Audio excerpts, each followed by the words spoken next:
All right, fans, let's set the scene. It's 1986, big hair is everywhere, synthesizers are winning Grammys, and Jim Crockett Promotions is asking the bold question, what if geopolitics but with chains?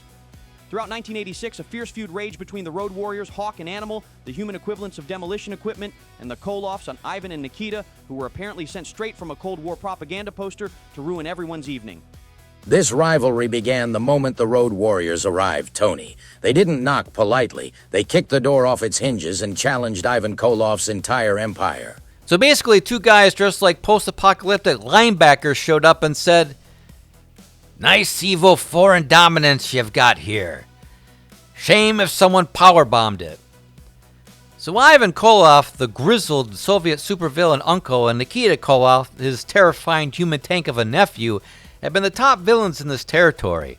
They sneered, glared, and crushed opponents with all the warmth of a Siberian winter. Well, then came Hawk and Animal, bigger, louder, and somehow angrier, and suddenly the Koloffs weren't the scariest thing in the room anymore. This wasn't just a wrestling feud, it was the Cold War with face paint. Indeed, red, white, and blue versus red, red, and more red. One side has spikes and mullets, the other side has chains and scowls. Somewhere Ronald Reagan is nodding approvingly. The animosity has already been boiled over once. At the Great American Bash 1985, these two teams collided in a match so chaotic it ended in a double disqualification. The professional wrestling equivalent of the referee throwing his hands up and yelling, "I'm not paid enough for this." No winner, no resolution, just four very angry men, and a referee reconsidering his career choices. That unresolved violence only made things worse. So by July 5th, 1986, when the Great American Bash rolled into Charlotte, North Carolina... Meanwhile, the Road Warriors are thinking, wait, you're giving us weapons? Are you sure this is legal? With national pride, personal vendettas, and approximately 4 tons of combined muscle all colliding in one ring, Charlotte is primed for absolute mayhem. This isn't going to be a technical clinic. It's going to be loud, violent, and deeply impractical. Guys against. Each wrestler is literally trained to an opponent. Animal to Ivan Koloff, Hawk to Nikita Koloff, ensuring that escape is impossible and personal space is canceled entirely. You can't tag out, you can't run away, and you definitely can't ignore the guy you're chained to. I actually kind of love this. It plays perfectly into Ivan Koloff's wheelhouse. The man has been threatening people with chains for years. This is practically a home game. Meanwhile, the Road Warriors are thinking, wait, you're giving us weapons? Are you sure this is legal? With national pride, personal vendettas, and approximately 4 tons of combined muscle all colliding in one ring, Charlotte is primed for absolute mayhem. This isn't going to be a technical clinic. It's going to be loud, violent, and deeply impractical. No finesse, no grace, just chains, rage, and patriotism.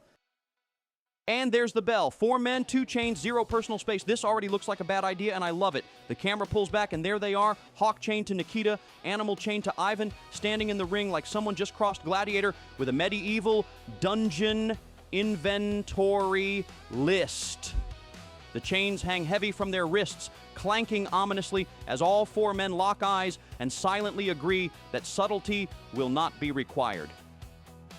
This is an intimidating visual, Tony. 4 powerful men bound together.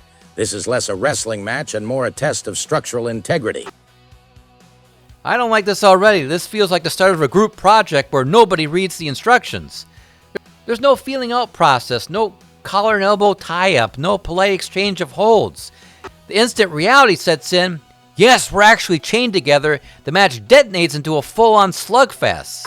Hawk and Animal immediately start using the chains like tow cables, yanking the Koloffs toward them with brute force while throwing wild haymakers. The Road Warriors wasting absolutely no time. Why wrestle when you can just drag people into punches? A sound strategy under these circumstances. I like that they've accepted the situation and chosen violence. This is basically 4 guys trying to fight while handcuffed together in movie prison yard. I don't know who planned this, but I assume it was someone who hates referees. Fists fly, bodies jerk in opposite directions. Every punch snaps someone's head back while the chains rattle like an angry skeleton orchestra. Nobody's in control, everybody's getting hit, and the match immediately feels like a contest and more like a chain-powered bar fight with TV cameras. No strategy, no pacing, just chaos. I'm dizzy. They're dizzy, and the chains look confused. 5 stars already. This isn't a match anymore, it's a Home Depot commercial gone horribly wrong. All 4 wrestlers began using the steel links however they can, whipping, choking, bludgeoning, and generally proving that this stipulation should come with a tetanus warning. The Road Warriors shockingly adapt best. Hawk and Animal use sheer power to drag the Koloffs around the ring, turning the chains into towing cables and delivering chain-assisted clotheslines that snap heads back violently. Ivan Koloff has been busted open. This thing is getting ugly fast. Ivan's bleeding so much I'm starting to think the chain is winning. Animal smells blood, literally, and after a particular stiff chain shot, he covers Ivan for a near fall, coming frighteningly close to ending the match just minutes in. Now wait a minute. This isn't over yet. Just when it looks like the Road Warriors might bulldoze straight through the match, the Koloffs remind everyone that they are not only tough, but deviously experienced. They start hunting for any crack in the chaos they can exploit. Because if you can't out-muscle the Road Warriors, you'd better outthink them. This is where veteran instincts come into play, Tony. The Koloffs are looking for opportunity, not fairness.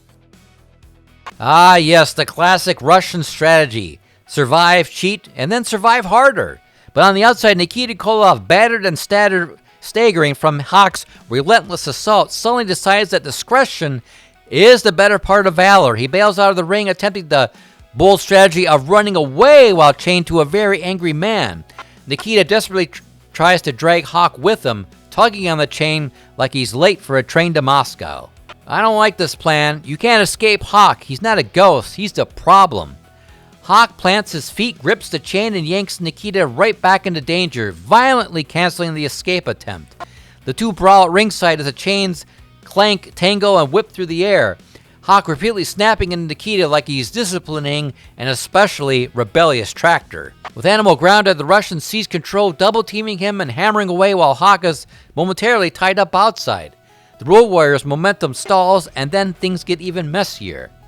In the middle of the ring, in the middle of the chaos, the referee gets absolutely wiped out, crushed in the corner, and knocked to the floor like an innocent bystander who wandered into the wrong action movie.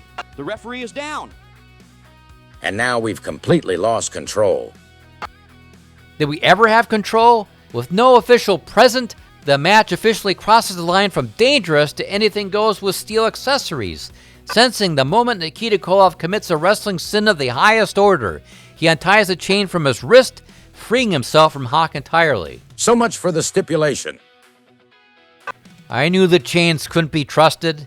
Now completely unbounded and feeling bold, Nikita slides back in the ring and levels Animal with a devastating running clothesline, pouring all of his mass and possibly a little leftover chain into the blow. It's the feared Russian sickle, and it hits like a falling refrigerator. Russian sickle, Animal is down. I don't like how hard that looked. I do like how dramatic this just got. Animal sprawled on the canvas, the referee is down, Hawk is stranded outside, and for the first time in the match, the Road Warriors are in real trouble. This has turned around completely. Momentum has shifted. And the chains are laughing at all of us. And sure enough, Ivan Koloff, bloody but dangerous, climbs up to the top rope, clutching the chain like a medieval flail.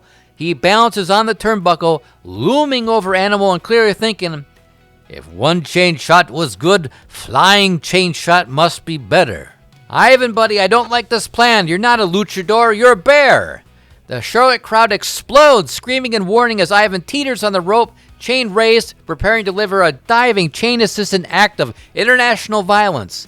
But just as Ivan launches, here comes Paul Ellering, the Road Warriors manager, storms to the ringside like an angry bouncer who's seen enough and shoves Ivan Koloff off the top rope with perfect timing. I do like that. Very much. 10 out of 10 shove. Ivan loses his balance and crashes hard to the match, limbs flailing, chain tangling, pride collapsing.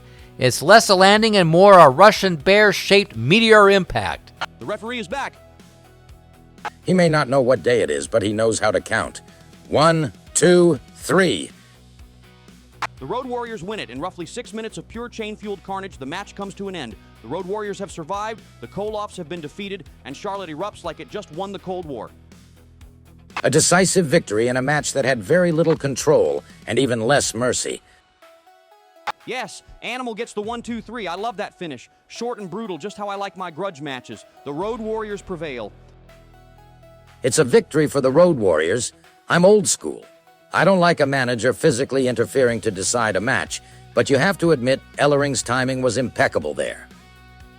Did you see Ivan fly? I like the part where Ellering basically turned into an anti-aircraft gun and shot the Russian bear out of the sky. Ivan might think twice before climbing anything again. Well, Joe, I think it's safe to say we got exactly what we paid for. In the end, this match delivers on its very honest mission statement: chains, pain, and total chaos. It's not long, roughly 6 minutes, but calling it short feels misleading because every second is packed with enough violence to fill a half-hour Broadway main event. It was brief, Tony, but extremely intense. I don't believe there was a single wasted moment or a single unbruised body. 6 minutes? That's longer than most people last in a haunted house. And this had chains. Was it pretty? No. Was it violent? Absolutely, and I like that. I'll admit, the lack of structure bothered me at times, but the stipulation served its purpose. It forced confrontation. I don't like structure anyway. Structure is for libraries. This was for pain. The Road Warriors' decisive victory only strengthens their aura. By smashing the Koloffs in their own specialty match, Hawk and Animal proved they can match the Russians in brutality, chaos, and chain-based mayhem, and still come out on top. If dominance were a smell, the Road Warriors would be setting off alarms. By mid-1986, Hawk and Animal are on an unstoppable roll, bulldozing everything in their path. Watching this, it feels inevitable that championship gold is in their future. It's not a question of if, but who's brave enough to stand in front of them next. You can feel it, Gordon. The Road Warriors are closing in on tag team gold. And frankly, I don't envy whoever holds it.